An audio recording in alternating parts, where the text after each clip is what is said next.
الحمد لله رب العالمين والصلاة والسلام على رسوله الكريم وعلى آله وصحبه أجمعين وأشهد أن لا إله إلا الله وأشهد أن محمدا عبده ورسوله. أعوذ بالله من الشيطان الرجيم من همزه ونفخه ونفثه. إن المنافقين يخادعون الله وهو خادعهم وإذا قاموا إلى الصلاة قاموا كسالى يراءون الناس ولا يذكرون الله إلا قليلا مذبذبين بين ذلك لا إلى هؤلاء ولا إلى هؤلاء ومن يضلل الله فلن تجد له سبيلا. سورۃ النساء آیت نمبر 142 اور 143 ان دو آیتوں کی میں نے تلاوت کی ہے. اللہ نے فرمایا ان المنافقین یخادعون اللہ وهو خادعهم،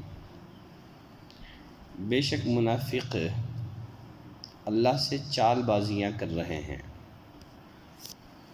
اور وہ انہیں اس چال بازی کا بدلہ دینے والا ہے.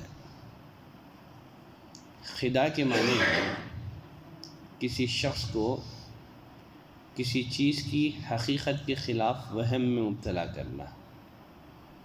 فرمایا ان المنافقین یخادعون اللہ، یقیناً منافقین اللہ کے ساتھ دھوکہ بازی کرتے ہیں.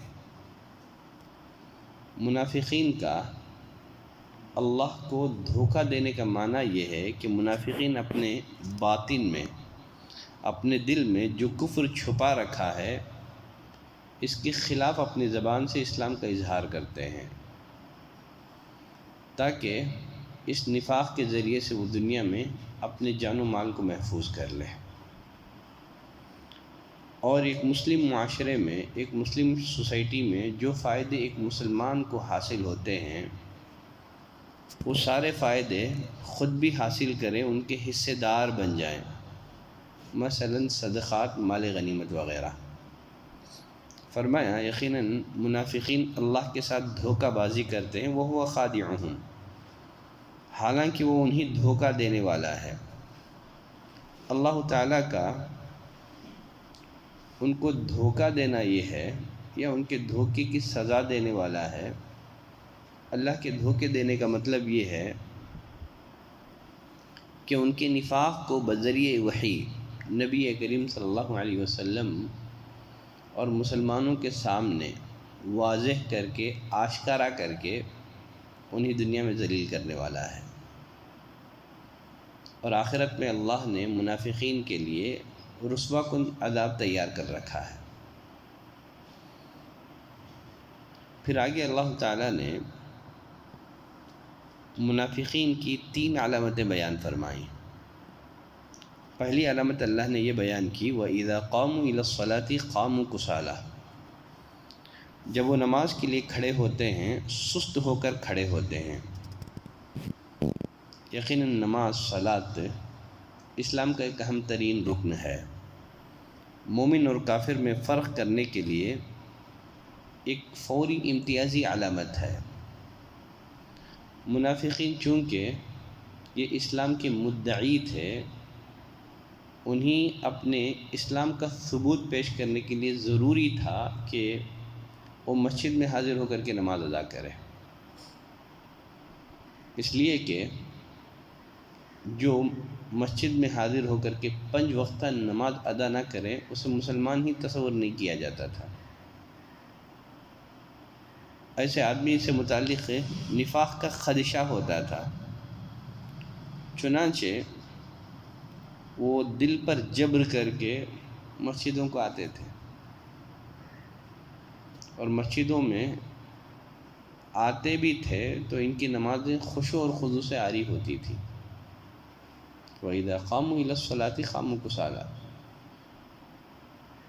سستی اور کاہلی سے نماز ادا کرتے تھے، انہیں نماز سے کوئی دلچسپی نہیں تھی. اور دوسری علامت اللہ نے یہ بیان کی یراؤون الناس، لوگوں کو دکھاوا کرتے ہیں. یہ منافقین محض مسلمانوں کو دکھانے کے لیے نماز پڑھتے ہیں، محض حاضری کے لیے نماز پڑھتے ہیں۔ یہی وجہ ہے جن نمازوں میں چھپنے کی گنجائش رہتی ہے وہ ان نمازوں میں غیر حاضر رہتے ہیں، جیسے فجر اور عشاء کی صلاۃ۔ اسی بنا پر نبی کریم صلی اللہ علیہ وسلم نے فرمایا منافقین پر سب سے زیادہ بھاری نمازیں فجر اور عشاء کی صلاۃ ہے، حالانکہ اگر وہ جانتے کہ ان کا کیا ثواب ہے تو ان میں حاضر ہوتے، چاہے انہیں ان میں گھسیٹ کر آنا پڑے۔ آگے اللہ نے اسی آیت میں مزید منافقین کی ایک علامت یہ بیان کی وَلَا يَذْكُرُونَ اللَّهَ إِلَّا قَلِيلًا، وہ اللہ کو یاد نہیں کرتے ہیں مگر بہت کم، اللہ کا ذکر برائے نام کرتے ہیں، یعنی مختصر نماز پڑھتے ہیں۔ جس ایک حدیث میں نبی کریم صلی اللہ علیہ وسلم نے فرمایا یہ منافق کی نماز ہے، بیٹھا سورج کو دیکھتا رہتا ہے، یہاں تک کہ جب سورج شیطان کے دو سنگوں کے درمیان چلا جاتا ہے تو اٹھ کر 4 ٹھونگے مار لیتا ہے، اور اس میں اللہ کا بہت کم ذکر کرتا ہے، اللہ کو بہت کم یاد کرتا ہے۔ حالانکہ اللہ نے قرآن میں اہل ایمان کی یہ صفت بیان کی وَالذَّاكِرِينَ اللَّهَ كَثِيرًا وَالذَّاكِرَاتِ، مومن کثرت سے اللہ کا ذکر کرنے والا ہوتا ہے، اس کے برخلاف منافقین برائے نام اللہ کو یاد کرتا ہے۔ پھر اس کے بعد والی آیت میں اللہ نے فرمایا مذبذبین بین ذالک، وہ درمیان میں ہی معلق ڈگمگا رہے ہیں، یعنی ایمان اور کفر کے درمیان متردد ہے، لا الہ الا ولا الہ الا، نہ مکمل مسلمانوں کی طرف اور نہ ہی کافروں کی طرف۔ جیسے عبداللہ بن عمر رضی اللہ تعالیٰ عنہ کی ایک روایت میں نبی کریم صلی اللہ علیہ وسلم نے فرمایا منافق کی مثال اس بکری کی طرح ہے جو بکریوں کے 2 ریوڑوں کے درمیان حیران ہو کر کبھی اس ریوڑ کی طرف جاتی ہے کبھی اس ریوڑ کی طرف جاتی ہے۔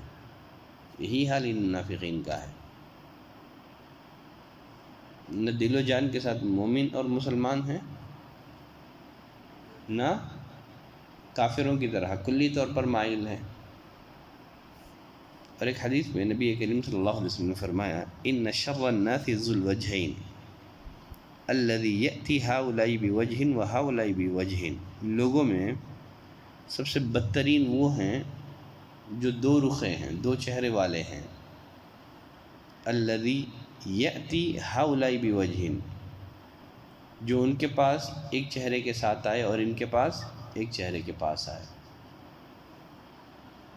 اور پھر آگے اللہ نے فرمایا وَمَن يُضْلِلِ اللَّهُ فَلَن تَجِدَ لَهُ سَبِيلًا، جسے اللہ گمراہی میں ڈال رکھے اس کے لیے تو کوئی راہ نہ پائے گا، یعنی جس کی کفر اور خباثت کی وجہ سے اللہ تعالی اسے ہدایت کی صلاحیت اور استعداد سے محروم کر دے۔